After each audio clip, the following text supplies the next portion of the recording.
You.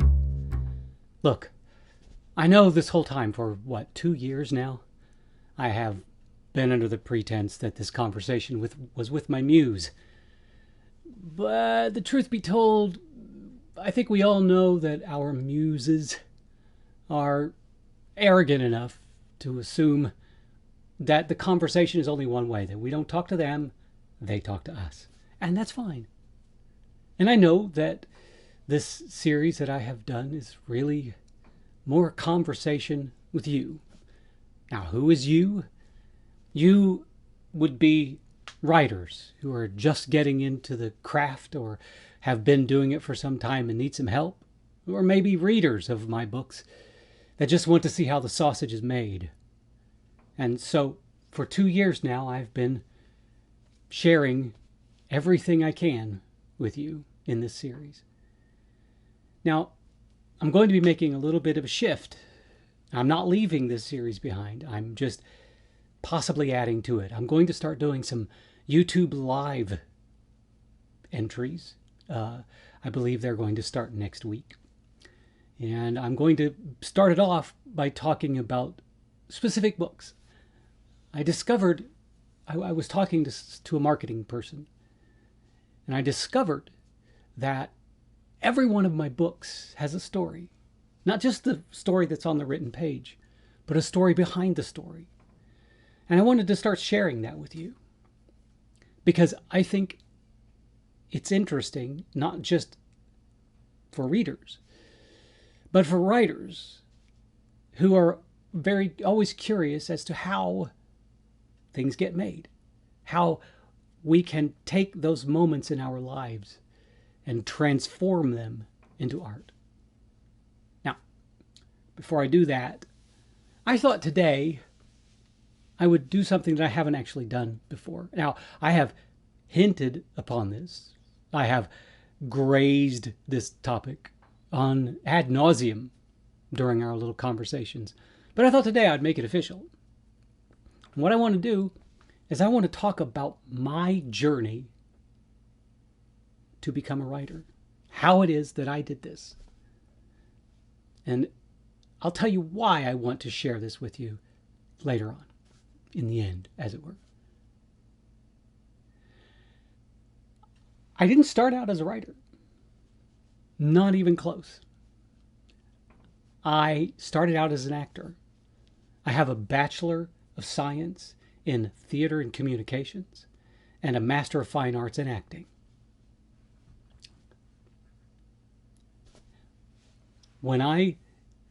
Here's how it all started.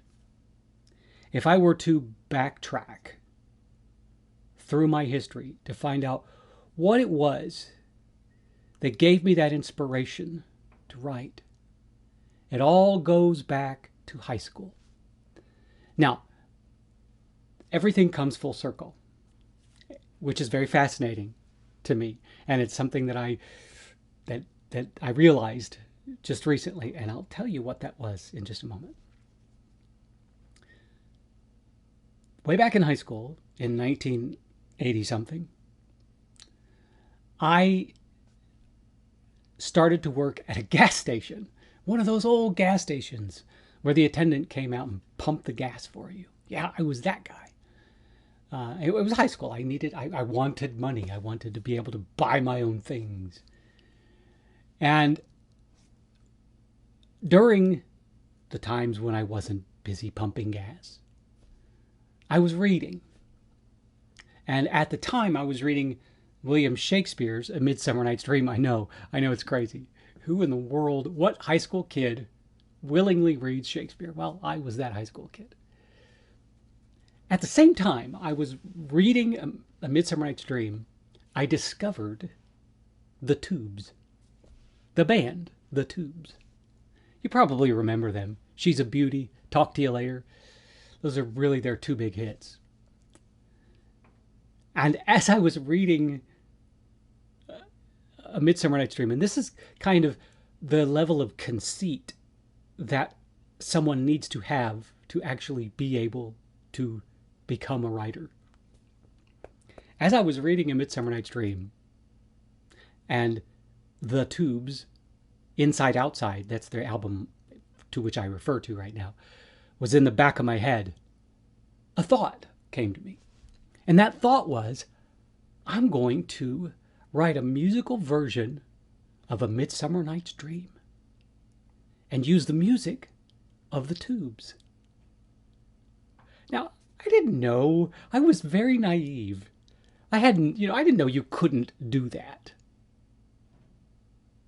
To get the rights to do that, it was pretty naive. But I started writing it anyway. Now, this was high school, and I do not have a copy of that, whatever it was I wrote. Now, I don't even know how far I got into it. But I was pretty convinced that those two went together like that. And I'm still convinced of that. And I am still working on Fee Waybill and the Tubes because I want to make that happen. Now, on a side note, to that which I referenced a second ago, as I was writing A Midsummer Night's Dream a few nights ago, I put something in the book. And I immediately thought, why did I do that? The next day, as I was reading over what I had written, I realized that subconsciously I reached back to high school and I put some elements of what I thought would have worked in that musical, and I put it in the book. I didn't realize I was doing it. It just happened. And it was a beautiful, happy accident. Of course, since then, I've started intentionally putting elements into it, but it made me chuckle when I realized it. Now, back to the point of this. So, nothing became of that musical, obviously. And that was as far as I took writing in high school. Fast forward a little bit to undergraduate school. And I had written this, again, this was 1980 something. I had written a 10-minute play called Shit Sandwich. Yeah. It was a metaphor for life, of course. And on a whim, I sent it to a publication. And they published it. A literary publication published this 10-minute play of mine called Shit Sandwich. And that was the beginning. That planted the seed of me being a writer. Now, we're going to fast forward again. Well, actually, we're not going to fast forward just yet. Because after I got that Shit Sandwich published, I thought, maybe I'm a playwright.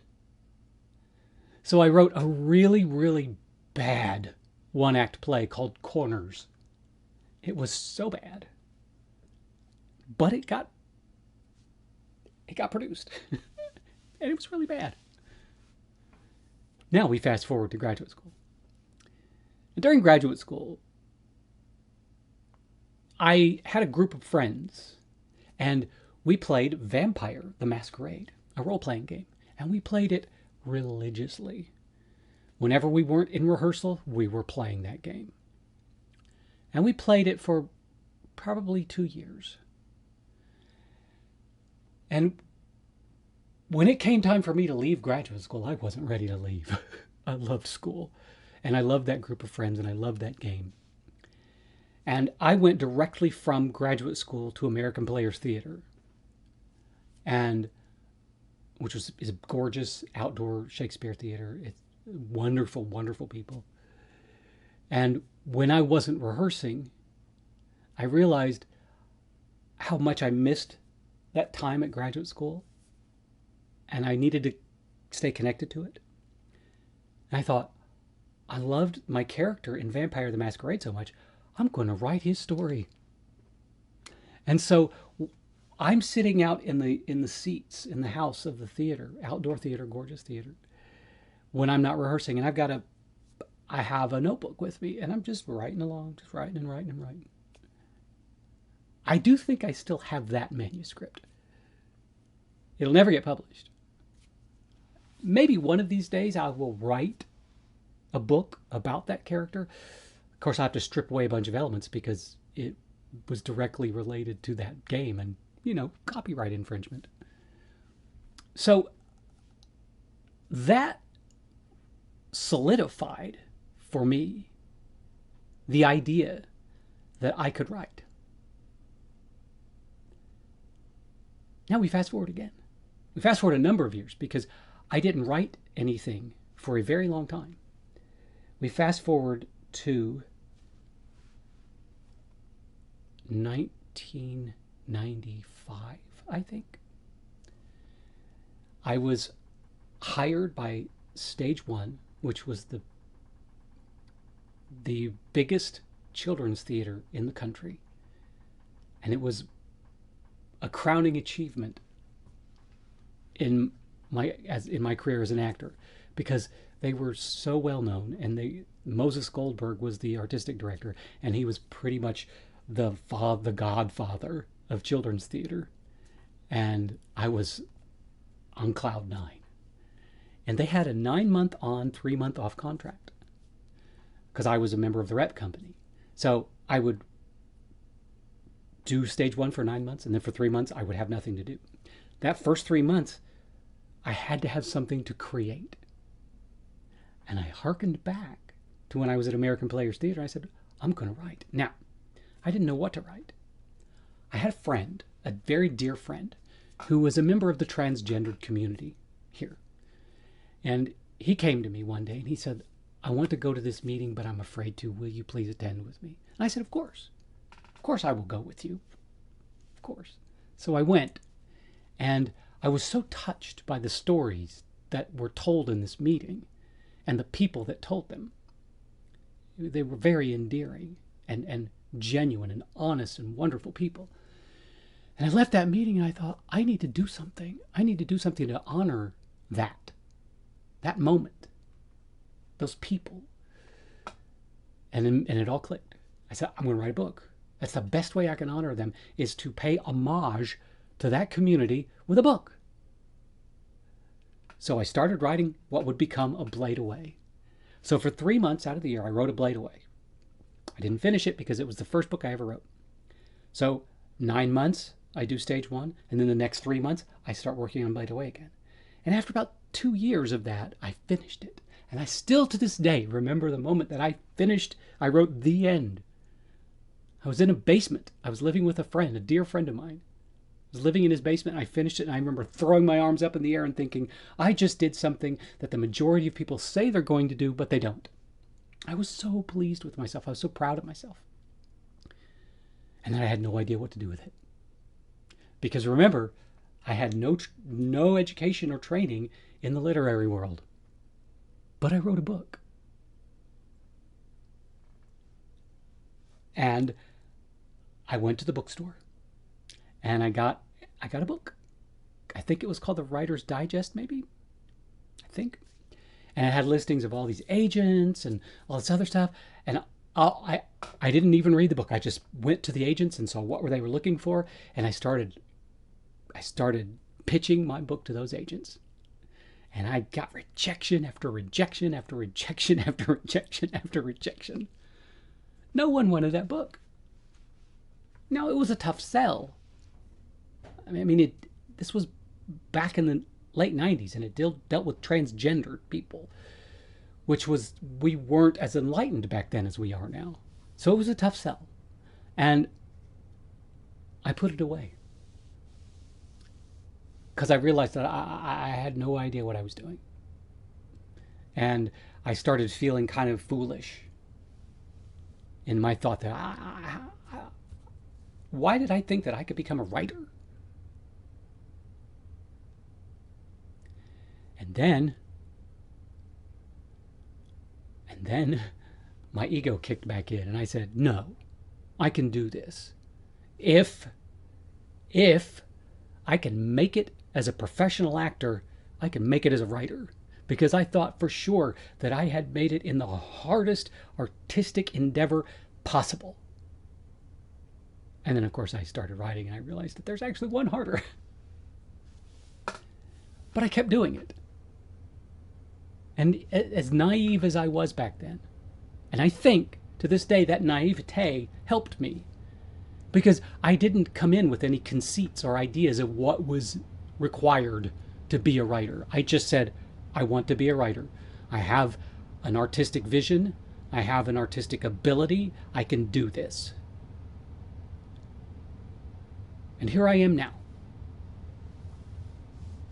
I'm a full-time writer. I write words for a living. And I love it. I absolutely love it. It's not been easy. The only part, and this is me being completely honest, the only part for me that is easy is actually writing the books. That's really easy for me. I don't know why, it just is. The ideas just come out of me. Now, once the book is written, the learning curve gets really high. Now, fortunately, I have a very good editor and some very good and loyal and wonderful fans. But the truth of the matter is it's still, there are times when it's really hard. Not the writing part. The writing part's easy. It's everything else. Now, part of that could be the fact that I don't have a degree in English Lit. I wasn't weaned on the tools and the trade. But I am an artist at heart. I have to create. I have this unquenchable thirst to create. And when I realized back in those early days of stage one, when I realized that Actors Equity Association had a really, really sad retirement plan, and I needed something to retire on, I thought, oh, I'll just do this. I can write a bunch of books and retire on that. Little did I know. Now, why am I saying all of this? Why did I feel the need to tell you my story, how I got where I am now? Because I want to tell you that you should never give up. That you do not have to have a degree in English literature to become a writer. What you have to have is a passion and a dedication and a desire. Now, within that passion, dedication, and desire, you have to understand that it is hard work. That you have to constantly be bettering your craft. You constantly have to work at that. You can't ever give up that. But at the same time, you can't ever give up on the desire to do this. And that anybody from any background can do it. Now, you have to have a certain level of skill. You have to be able to tell a story. You have to be able to write dialogue. You have to be willing to work with an editor. There are a lot of things that go along with this. But my point is, if I can do it, you can do it. But you got to be persistent. You can't give up. And there are going to be so many moments when you're going to want to give up. I have suffered through that on countless occasions where I thought, yep, I'm throwing in the towel. And I didn't. I didn't because I realized that if I'm not creating, I am not being honest with who I am. So, in the end, if you want to be a writer, just do it. But just understand it is going to take a lot of work. And be willing to put in the time and the work, and don't expect to find some overnight success, because that just doesn't happen. The reality is you're going to be working 10, 15 years to try to get any sort of traction in this industry. But it's worth it.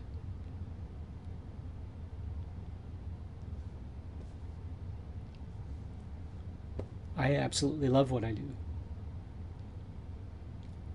And I know that you will too. Just give it time. Anyway, I'm glad we had this little chat.